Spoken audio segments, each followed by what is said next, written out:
Assalamualaikum warahmatullahi wabarakatuh. Baiklah, saya Putra Mida Siddiqui Muhammad Farhan akan membacakan hasil dari analisa saya tentang analisis diagram. Baik, yang pertama ada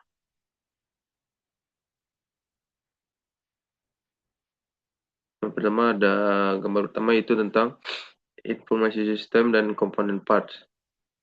Nah, di sini saya penjelaskan yaitu gambar tersebut menunjukkan bagian penting dari sistem informasi. Yang pertama itu ada input, yaitu berisi data mentah atau informasi yang dimasukkan dalam sistem baik oleh pengguna, sensor, ataupun sistem lain. Terus yang kedua ada hardware. Hardware itu berfungsi sebagai menyediakan infrastruktur fisik bagi perangkat lunak untuk berjalan. Yang ketiga ada software.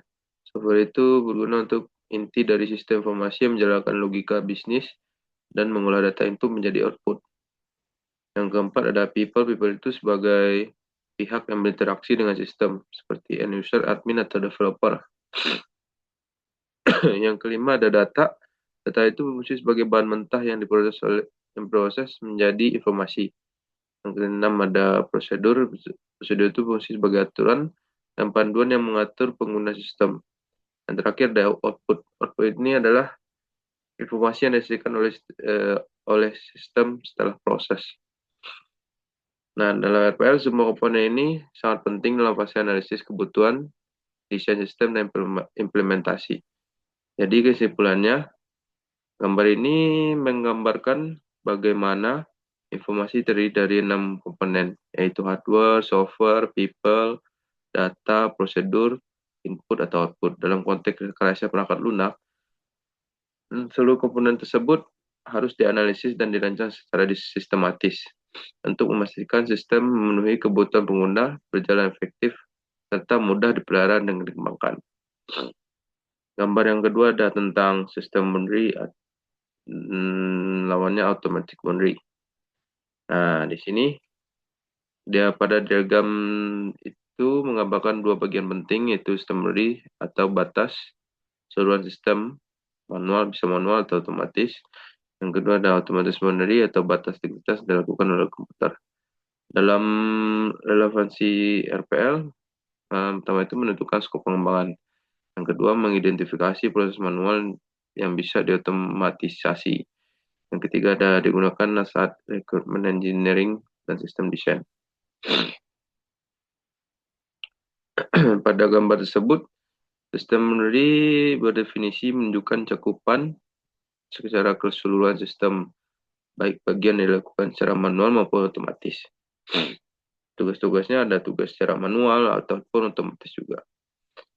Yang kedua ada automatic boundary. Definisinya ini menunjukkan bagian dari sistem yang telah diotomatisasi oleh komputer. Isinya tersebut berupa tugas yang dilakukan mesin tanpa intervensi manusia.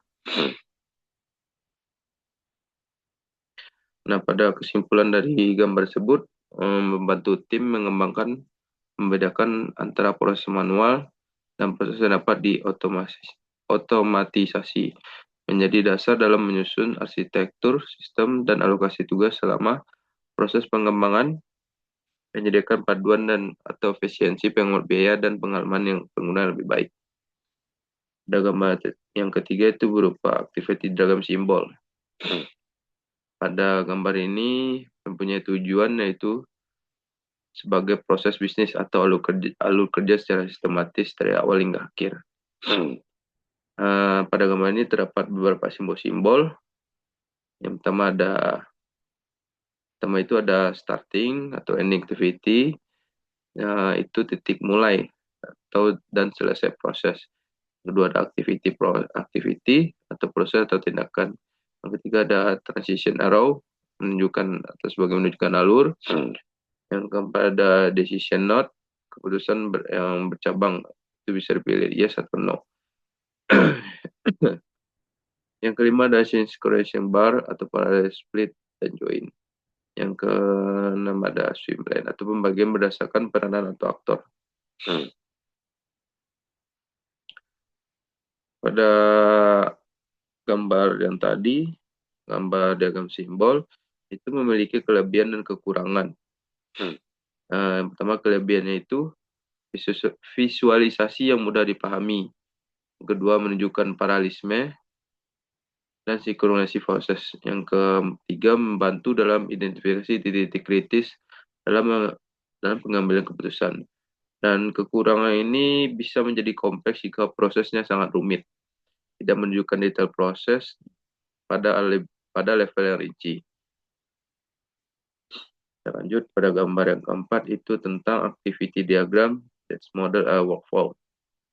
Pada gambar ini, tujuan dari activity diagram ini yang pertama, alur kerja dari sistem secara dinamis, urutan aktivitas dalam suatu proses bisnis. Yang ketiga, tanggung jawab antar aktor melalui swim lane. Yang keempat, ada pengambilan keputusan dalam proses. Yang kelima, ada aktivitas paralel dan proses otomatis. Diagram ini menggambarkan proses permintaan quote. Yang pertama, customer memulai dan request quote. Yang kedua, ada salesperson menyusun dan memasukkan data kebutuhan. Yang ketiga, ada technical expert membantu jika dibutuhkan. Yang keempat, ada sistem menghitung quote berdasarkan data input. Diagram ini mempresentasikan interaksi antar peran dan proses dalam penguasaan sistem. Activity diagram ini menggambarkan bagaimana proses lintas peran bekerja, cocok analisis kebutuhan dan desain sistem. Alur prosesnya itu pertama dari customer memulai request quote dan di akhir meninjau quote dan memutuskan untuk menerima atau tidak. Yang ketiga, menyusun kebutuhan pelanggan, develop notes of requirement.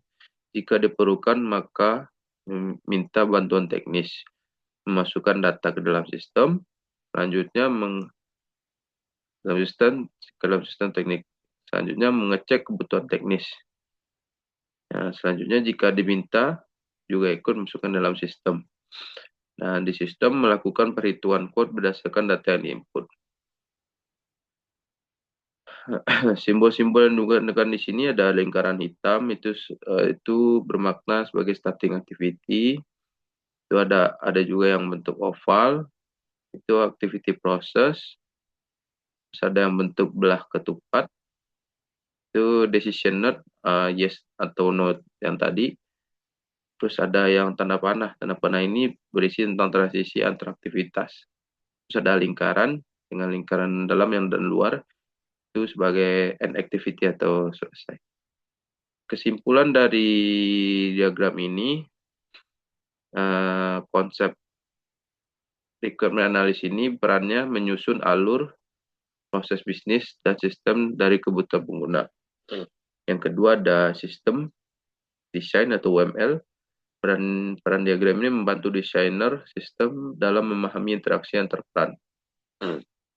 Yang ketiga ada use case realization. Merealisasikan skenario dari use case menjadi alur aktivitas nyata. Yang keempat ada collaboration, role and clarity. Peran diagram ini memberikan gambaran peran dan tanggung jawab dalam proses. Terus ada testing planning. Itu perannya memudahkan pembuatan test case berdasarkan jalur logika. Baiklah, sekian dari hasil dari presentasi dari diagram analisis yang saya buat. Kalau ada kata salah, mohon dimaafkan. Assalamualaikum warahmatullahi wabarakatuh.